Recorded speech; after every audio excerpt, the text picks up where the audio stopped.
ಅಲ್ಲ, ಇದು ನಿಮ್ಮ ಲೋಗೋಸ್ ಎಲ್ಲ ಮೇಲೆ ಬರ್ತಿತ್ತಲ್ಲ ಅದಕ್ಕೆ. ಈಗ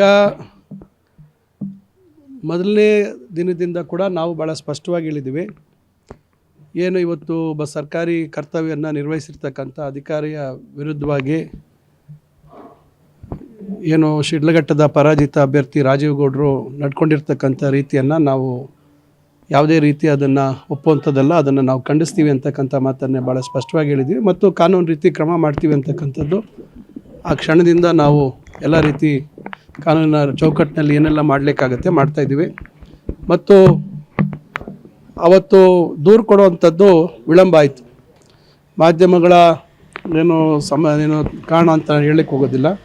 ಅದೇ ಇದು ದೊಡ್ಡ ಮಟ್ಟದಲ್ಲಿ ರಾಜ್ಯದಲ್ಲಿ ಸದ್ದು ಮಾಡೋದ್ರಿಂದ ಅವರು ಯಾರು ಇದಕ್ಕೆ ಗುರಿಯಾಗಿದ್ದರು, ನಮ್ಮ ಕಮಿಷನರ್ ಅವರು ಅಮೃತ ಗೌಡ ಅವರು, ಬಹುಶಃ ಅವರು ಸಂಜೆಯವರೆಗೂ ದೂರು ಕೊಡುವಂಥದ್ದಕ್ಕೆ ಸಾಧ್ಯ ಆಗಲಿಲ್ಲ. ಅವರು ದೂರು ಕೊಟ್ಟ ತಕ್ಷಣ ನಮ್ಮ ಪೊಲೀಸ್ ಇಲಾಖೆಯವರು ಕಾರ್ಯೋನ್ಮುಖರಾದರು. ಆದರೆ ಅಷ್ಟೊತ್ತಿಗಾಗಲೇ ಅವರು ಫೋನನ್ನು ಸ್ವಿಚ್ ಆಫ್ ಮಾಡಿಕೊಂಡು ಅವರು ಎಲ್ಲಿದ್ದಾರೆ ಅಂತಕ್ಕಂಥದ್ದು ಮಾಹಿತಿ ಇವತ್ತು ಸುಮಾರು 4-5 ದಿವಸಗಳಿಂದ ಇವತ್ತು ಪೊಲೀಸ್ ಇಲಾಖೆಯವರು ಕಲೆ ಆಗ್ತಕ್ಕಂಥ ಕೆಲಸ ಮಾಡ್ತಾಯಿದ್ದಾರೆ.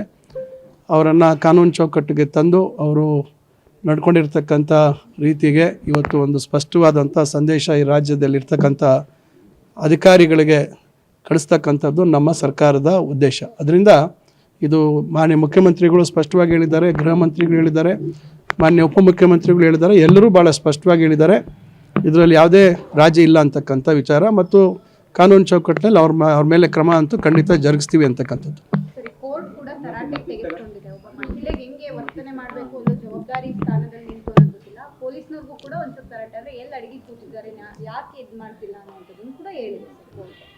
ನೋಡಿ, ಅದನ್ನು ಕೋರ್ಟ್ ಹೇಳಿರ್ತಕ್ಕಂಥದ್ದು ನಾನು ಅದನ್ನು ಸ್ವಾಗತ ಮಾಡ್ತೀನಿ. ಯಾಕಂದರೆ ಇದು ಕರ್ತವ್ಯ ನಿರ್ವಹಿಸ್ತಾ ಇರ್ತಕ್ಕಂಥ ಅಧಿಕಾರಿಗಳು, ಅದರಲ್ಲೂ ವಿಶೇಷವಾಗಿ ಮಹಿಳೆಯರು ಇವತ್ತು ಸರ್ಕಾರಿ ಹುದ್ದೆಗಳೆಲ್ಲ ಇರ್ತಕ್ಕಂಥ ಸಂಖ್ಯೆ ಇತ್ತೀಚೆಗೆ ಬೆಳವಣಿಗೆ ಆಗ್ತಾಯಿದೆ. ಅವ್ರಿಗೆ ರಕ್ಷಣೆ ಕೊಡ್ತಕ್ಕಂಥದ್ದು ಒಂದು ವ್ಯವಸ್ಥೆಯಲ್ಲಿ ಆಡಳಿತ ನಡೆಸ್ತಕ್ಕಂಥ ಏನು ನಾವೆಲ್ಲರೂ ಇದ್ದೀವಿ, ನಮ್ಮ ಕರ್ತವ್ಯ ಕೂಡ ಇದೆ. ಯಾವುದೇ ಸರ್ಕಾರಗಳು ಬರಲಿ, ನಮ್ಮ ಕಾರ್ಯಕ್ರಮಗಳು ಯಶಸ್ವಿಯಾಗಿ ಅನುಷ್ಠಾನ ಮಾಡುವಂಥದ್ದು, ಜನರಿಗೆ ತಲುಪಿಸುವಂಥದ್ದು ಈ ಅಧಿಕಾರಿ ವರ್ಗ. ಈ ಅಧಿಕಾರಿ ವರ್ಗದ ನೈತಿಕ ಸ್ಥೈರ್ಯವನ್ನು ನಾವು ಕಾಪಾಡುವಂಥದ್ದು ನಮ್ಮೆಲ್ಲರ ಕರ್ತವ್ಯ. ಅದರಿಂದ ನಾನು ಮಾನ್ಯ ನ್ಯಾಯಾಲಯದ ಏನು ಒಂದು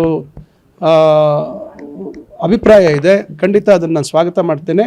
ನಾನು ನಿರಂತರವಾಗಿ ನಮ್ಮ ಪೊಲೀಸ್ ಇಲಾಖೆಯವರ ಮೇಲೆ ನೀವು ಏನು ಕ್ರಮ ಯಾಕೆ ಆಗ್ತಾಯಿಲ್ಲ, ಎಲ್ಲಿದ್ದಾರೆ ಅಂತಕ್ಕಂಥದ್ದು ಅವರು ನಿರಂತರವಾಗಿ ಅವರ ಪ್ರಯತ್ನಗಳನ್ನು ಮಾಡಿದ್ದಾರೆ. ಖಂಡಿತ ಬಹುಶಃ ನನಗೆ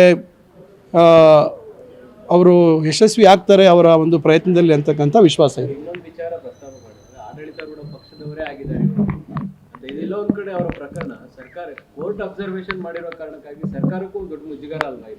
ಇಲ್ಲ, ನಾನು ಪ್ರಾರಂಭದಲ್ಲೇ ಹೇಳಿದೆ. ಇದನ್ನು ನೋಡಿ, ಘಟನೆ ಆಗಿದ್ದು 12ನೇ ತಾರೀಕು, 13ನೇ ತಾರೀಕು ಸಂಜೆ ನನಗೆ ಗಮನಕ್ಕೆ ಬಂತು. ನಾನು ಅಧಿಕಾರಿಗಳ ಜೊತೆಲೂ ಮಾತಾಡಿದೆ, ಅವರಿಗೆ ಒಂದು ಧೈರ್ಯವನ್ನು ತುಂಬತಕ್ಕಂಥ ಕೆಲಸ ಮಾಡಿದೆ. ಜಿಲ್ಲಾಧಿಕಾರಿಗಳು ಇಲ್ಲಿ ಕಂದಾಯ ಇಲಾಖೆ ಪ್ರಧಾನ ಕಾರ್ಯದರ್ಶಿಗಳ ಒಂದು ಸಭೆಯಲ್ಲಿದ್ದರು. ನಾನು ಅವರಿಗೆ ಆ ತುಣುಕನ್ನು ಕಳಿಸಿದೆ. ಅವರು ನೋಡಿದ ತಕ್ಷಣ ಏನು ಸರ್ ಈ ಥರ ಇದೆ ಅಂತ ಹೇಳಿ ಮಾತಾಡಿದ್ರು. ನಾನು ಹೇಳಿದೆ, ಇದನ್ನು ನೀವು ಅವ್ರಿಗೆ ಅಧಿಕಾರಿಗೆ ಮಾತಾಡಿ ಅವ್ರಿಗೆ ಧೈರ್ಯ ಕೊಡಿ ಮತ್ತು ಕಾನೂನು ಚೌಕಟ್ಟಿನಲ್ಲಿ ಇದು ಕ್ರಮ ಆಗಬೇಕು ಅಂತಕ್ಕಂಥ ಸೂಚನೆ 13ನೇ ತಾರೀಕೆ ನಾನು ಹೇಳಿದ್ದೀನಿ. ಅದರಿಂದ ಎಲ್ಲೂ ನಾನು ಒಂದು ಚೂರು ಒಬ್ಬ ಜಿಲ್ಲಾ ಮಂತ್ರಿಯಾಗಿ ನನ್ನ ಜವಾಬ್ದಾರಿಯನ್ನು ನಾನು ಅಧಿಕಾರಿಗಳ ಒಂದು ಗೌರವ ಉಳಿಸುವಂಥ ನಿಟ್ಟಿನಲ್ಲಿ ನಾನು ನಡ್ಕೊಂಡಿದ್ದೇನೆ. ಅದರಿಂದ ನಮ್ಮ ಸರ್ಕಾರ ನನ್ನ ಮೇಲೆ ಯಾರೂ ಒತ್ತಡನೂ ತಂದಿಲ್ಲ. ಯಾರೇ ನಾನು ಮಾತಾಡಿದ್ರು ಕೂಡ ಅವ್ರು ಹೇಳಿದ್ರು, ಇಲ್ಲ ಇದು ನಾವು ಯಾರೂ ಒಪ್ಪುವಂಥದ್ದಲ್ಲ, ಇದನ್ನು ನಾವು ತೀವ್ರವಾಗಿ ಖಂಡಿಸ್ತೇವೆ ಮತ್ತು ಕ್ರಮ ಆಗಲೇಬೇಕು ಅಂತಕ್ಕಂಥದ್ದು. ಇದರಲ್ಲಿ ನಮ್ಮ ಪಕ್ಷದ ಅಭ್ಯರ್ಥಿ ಮತ್ತೊಂದು ಅಂತಕ್ಕಂಥ ಪ್ರಶ್ನೆ ಬರೋದಿಲ್ಲ.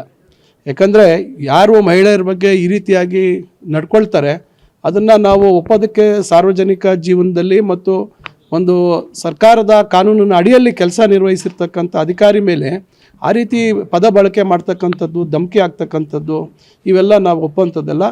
ಆಮೇಲೆ ಸ್ಥಳೀಯ ಶಾಸಕರ ಬಗ್ಗೆ ಕೂಡ ಭಾಳ ಕೆಟ್ಟದಾಗಿ ಮಾತಾಡಿರ್ತಕ್ಕಂಥದ್ದು. ರಾಜಕಾರಣದಲ್ಲಿ ಅಭಿಪ್ರಾಯ ಭೇದಗಳು ಅಥವಾ ಪಕ್ಷ ಮತ್ತೊಂದು ಬೇರೆ ಇರ್ತದೆ. ಆದರೆ ಈ ರೀತಿಯಾಗಿ ಒಂದು ಕೆಲಸ ನಿರ್ವಹಿಸಿರ್ತಕ್ಕಂಥ ಅಧಿಕಾರಿ ಮೇಲೆ ಧಮಕಿ ಹಾಕುವಂಥ ಸಂದರ್ಭದಲ್ಲಿ ಶಾಸಕರನ್ನು ಉಲ್ಲೇಖ ಮಾಡುವಂಥದ್ದು ಕೂಡ ಸರಿ ಇಲ್ಲ. ಡಿ ಕೆ ಸುರೇಶ್ ಅವರು ಅಧಿಕಾರ ಮತ್ತೆ ತಾಳ್ಮೆ ಎರಡೂ ಕೂಡ ಶಾಶ್ವತವಲ್ಲ ಅನ್ನೋ ಮಾತನ್ನ ಮಾತಾಡಿದ್ರು.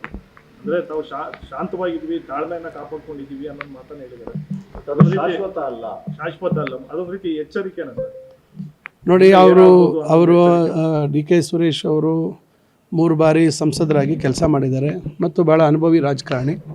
ನಾನು ಅವ್ರು ಏನು ಹೇಳಿದ್ದಾರೆ ಅಂತಕ್ಕಂಥದ್ದು ಮಾಹಿತಿ ನನಗೆ ಇಲ್ಲ, ನಾನು ನೋಡಿಲ್ಲ, ಇರುವಂಥ ವಾಸ್ತವಾಂಶ. ಆದರೆ ಅವ್ರು ಯಾವ ಅರ್ಥದಲ್ಲಿ ಹೇಳಿದ್ದಾರೆ, ಏನು ಹೇಳಿದ್ದಾರೆ ಅಂತಕ್ಕಂಥದ್ದು ಮಾಹಿತಿ ಇಲ್ಲ.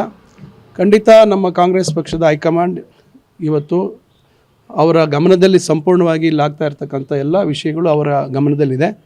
ಖಂಡಿತ ಆದಷ್ಟು ತ್ವರಿತವಾಗಿ ಇದಕ್ಕೊಂದು ಅಂತ್ಯವನ್ನು ಆಡ್ತಾರೆ ಅಂತಕ್ಕಂಥ ವಿಶ್ವಾಸ ಇದೆ. ನಿಮ್ಮಲ್ಲೇ ಸಚಿವರುಗಳೇ ಒತ್ತಾಯ ಮಾಡ್ತಿದ್ದಾರೆ ಸರ್, ಹೈಕಮಾಂಡ್ ಮಧ್ಯಪ್ರವೇಶ ಮಾಡಲಿ, ಇದನ್ನು ಬಗೆಹರಿಸಲಿ, ಇಲ್ಲಾಂದ್ರೆ ಆಡಳಿತದ ಮೇಲೆ ಪರಿಣಾಮ ಬೀರುತ್ತೆ, ಪ್ರತಿನಿತ್ಯ ಈ ಥರದ ಗೊಂದಲಗಳು ಇಟ್ಕೊಂಡು ಹೋಗೋದು ಸರಿಯಲ್ಲ ಅಂತ. ಇಲ್ಲ, ನಾನು ಅದನ್ನು ಈಗ ಪಕ್ಷದ ಹೈಕಮಾಂಡ್ಗೆ ಎಲ್ಲ ಮಾಹಿತಿ ಇದೆ. ಖಂಡಿತ ಇದು ಎಲ್ಲೋ ಒಂದು ಕಡೆ ಸರ್ಕಾರ ಇವತ್ತು ಸುಸ್ಥಿರವಾಗಿರ್ತಕ್ಕಂಥ ಸರ್ಕಾರ ಇವತ್ತು ಆಡಳಿತ ಇವತ್ತು ಭಾಳಷ್ಟು ಕಾರ್ಯಕ್ರಮಗಳನ್ನು ಅನುಷ್ಠಾನ ಮಾಡಿದ್ದೀವಿ. ಭಾಳಷ್ಟು ಸಮಸ್ಯೆಗಳಿಗೆ ಪರಿಹಾರವನ್ನು ಕಂಡುಕೊಂಡಿರ್ತಕ್ಕಂಥ ಕೆಲಸವನ್ನು ನಮ್ಮ ಮುಖ್ಯಮಂತ್ರಿಗಳು, ಉಪಮುಖ್ಯಮಂತ್ರಿಗಳು ಒಗ್ಗಟ್ಟಾಗಿ ಮಾಡಿದ್ದಾರೆ. ನಾವೆಲ್ಲರೂ ಒಟ್ಟಿಗೆ ಕೆಲಸ ಮಾಡ್ತಾಯಿದ್ದೀವಿ. ಅದರಿಂದ ಎಲ್ಲೋ ಒಂದು ಕಡೆ ಈ ರೀತಿ ಏನೋ ಸಮಸ್ಯೆಗಳು ಬಂದಂಥದ್ದನ್ನು ಬೇಗ ತ್ವರಿತವಾಗಿ ಹೈಕಮಾಂಡ್ ಇತ್ಯರ್ಥ ಮಾಡ್ತಾರೆ ಅಂತಕ್ಕಂಥ ವಿಶ್ವಾಸ ಇದೆ. ಈ ಕಾರಣಕ್ಕಾಗಿ ಕ್ಯಾಬಿನೆಟ್ ರಿಷಫಲ್ ಆಗ್ತಾ ಇಲ್ಲ, ನಿಗಮ ಮಂಡಳಿ ಇನ್ನೊಂದು ಟರ್ನ್ ಮಾಡಬೇಕಾಗಿತ್ತು, ಅದು ಆಗ್ತಾ ಇಲ್ಲ, ಹೊಸದಾಗಿ ನಿರ್ದೇಶಕರು ಮಾಡಬೇಕಾಗಿತ್ತು, ಅದು ಆಗ್ತಾ ಇಲ್ಲ, ಎಲ್ಲವೂ ಸ್ಟ್ರಕ್ ಆಗಿ ಕೂತಿದೆ ಸರ್. ಈಗ ನಿಗಮ ಮಂಡಳಿಗಳದ್ದು ಬಹುಶಃ ಮುಂದಿನ ತಿಂಗಳು ಅವರ ಏನು ಅವಧಿ ಅಂತ ನಿಗದಿ ಅಂತ ಮಾಡಿದ್ರು, ಅದು ಮುಂದಿನ ತಿಂಗಳು ಅದು ಮುಕ್ತಾಯ ಆಗುತ್ತೆ. ಬಹುಶಃ ಇನ್ನು ಕೆಲವೇ ದಿನಗಳಲ್ಲಿ ಬಹುಶಃ ಈಗ ಪಕ್ಷ ಒಂದು ಸ್ಪಷ್ಟವಾದಂಥ ತೀರ್ಮಾನ ನಮ್ಮ ಹೈಕಮಾಂಡ್ ಮಾಡ್ತಾರೆ, ಆ ವಿಶ್ವಾಸ ನನಗಿದೆ. Okay, thank you. ಎಲ್ಲರಿಗೂ ಕಾಫಿ ಆಯ್ತು.